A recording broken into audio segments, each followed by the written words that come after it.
সভার আয়োজন। আসন্ন ফেব্রুয়ারি 2026 নির্বাচনে নিরঙ্কুশ সংখ্যাগরিষ্ঠতা নিয়ে সরকার গঠন করতে যাচ্ছে বাংলাদেশ জাতীয়তাবাদী দল BNP. Eminence associates for social development এর জনমত জরিপে এমন তথ্যই উঠে এসেছে। জনমত জরিপের তথ্য অনুযায়ী দেশের জনসংখ্যার মোট ভোটের প্রায় 1/3 ভোট পাবে বিএনপি। এরই প্রেক্ষিতে জনমত সম্পর্কিত জাতীয় জরিপের প্রচার ও সংবাদ সম্মেলন অনুষ্ঠিত হয়েছে। সোমবার দুপুরে রাজধানীর কৃষিবিদ ইনস্টিটিউট অডিটোরিয়ামে এ সংবাদ সম্মেলনের আয়োজন করে eminence associates for social development. অন্তর্বর্তীকালীন সরকারের অধীনে আগামী 12 ফেব্রুয়ারি 2026-এ নির্বাচন অনুষ্ঠিত হওয়ার কথা রয়েছে। এ সময়ে জনগণের চাওয়া পাওয়া, নির্বাচনী ব্যবস্থার প্রতি তাদের আস্থার চিত্র তুলে ধরা এবং কোন রাজনৈতিক দল আগামী নির্বাচনে সরকার গঠন করতে যাচ্ছে সে সম্পর্কে ধারণা তুলে ধরাই এ জরিপের কাজ, এমনটাই জানালেন আলোচকরা।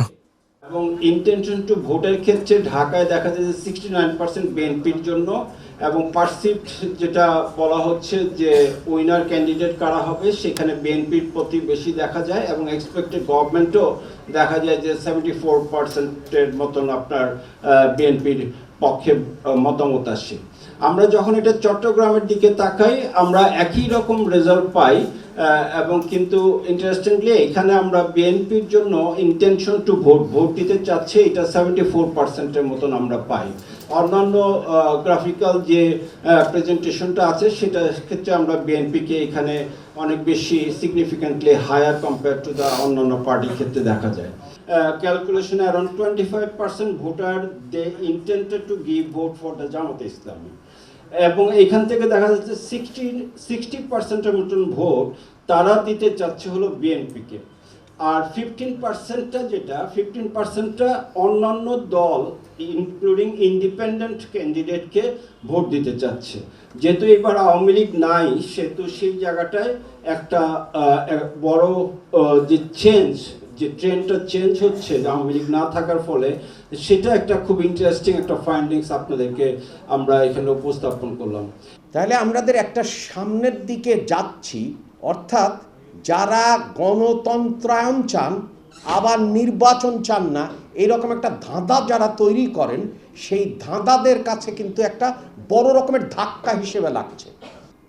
এটা একটা বড় রকমের শঙ্কার জায়গা, এবং যারা প্রতিনিয়ত বিভিন্নভাবে আমাদের জনমনে অনিশ্চয়তা, অস্থিরতা সৃষ্টি করছেন, এবং যে কারণেই আমাদের গতকালকে আমরা একটা আলোচনা করছিলাম যে নিরাপত্তা ঝুঁকির বা অস্থিতিশীলতার বা আপনার হচ্ছে যে বড় রকমের ঝুঁকি তৈরি করছে এই মাধ্যমগুলো। আমরা লাস্ট যদি আমাদের ডাকসু ইলেকশনকে দেখি, আপনারা দেখবেন যে বাংলাদেশের মূলধারার দু একটি গণমাধ্যম ইলেকশনের দিন সকালে একটা নির্দিষ্ট রাজনৈতিক দলের যিনি প্রধান ক্যান্ডিডেট তার সম্পর্কে একটা অপতথ্যের একটা কার্ড ছেড়ে দিল, দিয়ে ওইটা 1 ঘন্টা রাখলো, 1 ঘন্টায় 30,000 শেয়ার হয়ে গেল। পুরো ইলেকশনের ভোট 1 ঘন্টার মধ্যে সুইং করে উল্টো দিকে যাত্রা শুরু করলো।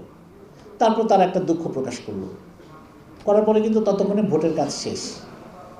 সো সাম্প্রতিক সময় আমরা সামনে দেখতে পাচ্ছি হাদির যে হত্যাকারীর যে ঘটনা, ভারতে আসছে না, দুবাই আসছে না, ডিউএইচএসে আছে, কেউ জানি না। আমরা কমপ্লিটলি সোশ্যাল মিডিয়া ড্রিভেন একটা ইনভেস্টিগেশন প্রসেসের মধ্য দিয়ে পরিস্থিতিকে টার্ন করানো হচ্ছে, জনমতকে নাড়ানো হচ্ছে। আমরা দেখলাম যে বাংলাদেশের 2টা বড় মিডিয়া, প্রথম আলো, ডেইলি স্টার, সেখানে আমরা দেখলাম যে সোশ্যাল মিডিয়ায় নানাভাবে অপতথ্য প্রচার করে ওই মিডিয়া অফিসে গিয়ে আগুন পর্যন্ত দিয়ে দিল, এবং দেশের বিদ্যমান সিকিউরিটি ইন্টেলিজেন্স এবং সিকিউরিটি ফোর্সেস তাদের নিরাপত্তা দিতে ব্যর্থ হলো।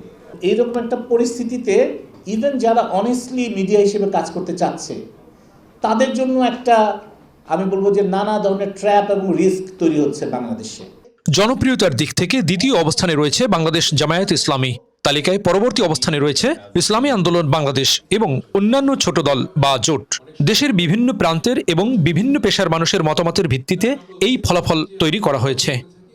আমরা যে প্রেক্ষাপটে আমাদের রিফর্ম কাজটা শুরু করেছি, 15 বছরে তো শুধু ডেমোক্রেটিক ইনস্টিটিউশনগুলো তো ধ্বংস করাই হয়নি, বরঞ্চ সমস্ত ডেমোক্রেটিক কালচার, থটস, এভরিথিং কিছুই বাকি ছিল না।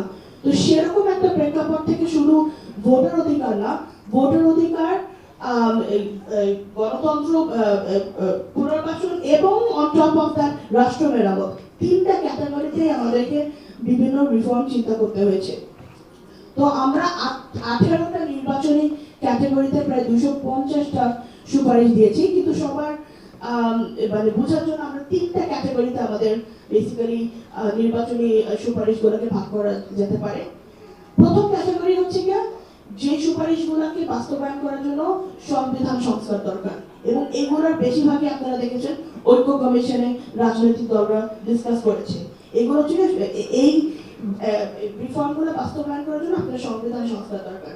দ্বিতীয় ক্যাটাগরির রিফর্মগুলো যেগুলো এসছে সেগুলো হচ্ছে আপনার আইনি কাঠামো পরিবর্তন, আইনি কাঠামোকে অ্যামেন্ড করা, এবং সেগুলো কিছুটা হয়েছে, আরো বেশি দরকার আছে।